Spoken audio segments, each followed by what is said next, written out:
Komandantit legjendar i qëndroi gjithmonë pranë. Bile Ragip Jashari nga Prekazi thot se edhe pak para se të vritej Adem Jashari, ai luftoi së bashku me të përballë forcave serbe. Me që ky shpëtoi nga vdekja, më pas u bë pjesë e brigadës 141 Meh Uka, e cila veproi në zonën e Shalës. Por 16 vjet pas luftës, Jashari do të ndahet nga shokët e asaj brigade. Ai nuk dëshiron që të jetë pjesë e listës së veteranëve, duke thënë se ka parregullsi në të. Nuk duhet të jemi barabartë me ata që absolut ka kontribu për këtë vend.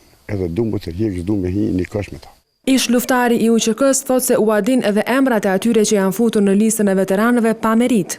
Një nështë edhe miq familjarëve, ose njerëz tjerë që absolut, ose ka linë 2 vjet, 3 vjet, ose ka qërë 10 vjet në luftë, edhe sot veterani barabartë me fëmijë, me dezertera, me përfitera, s'du të jemi barabartë me ta. Nga Prekazi, Jashari ka një porosi për antarët e komisionit për verifikimin e statusit të pjesëmarrësve në luftë. Të punojnë drejt, nuk ka nevojë të pyetet askush.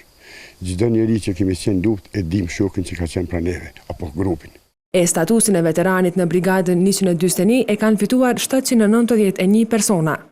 Por në këtë listë përveç emrit dhe mbiemrit për Ragip Jasharin, nuk jepen të dhëna të tjera. I kontaktuar nga Klan Kosova, ish komandanti i zonës operative të Shalës Rahman Rama tha se mungesa e shënimeve është pasojë e gabimeve teknike dhe se shumë shpejt gjithçka do të rregullohet.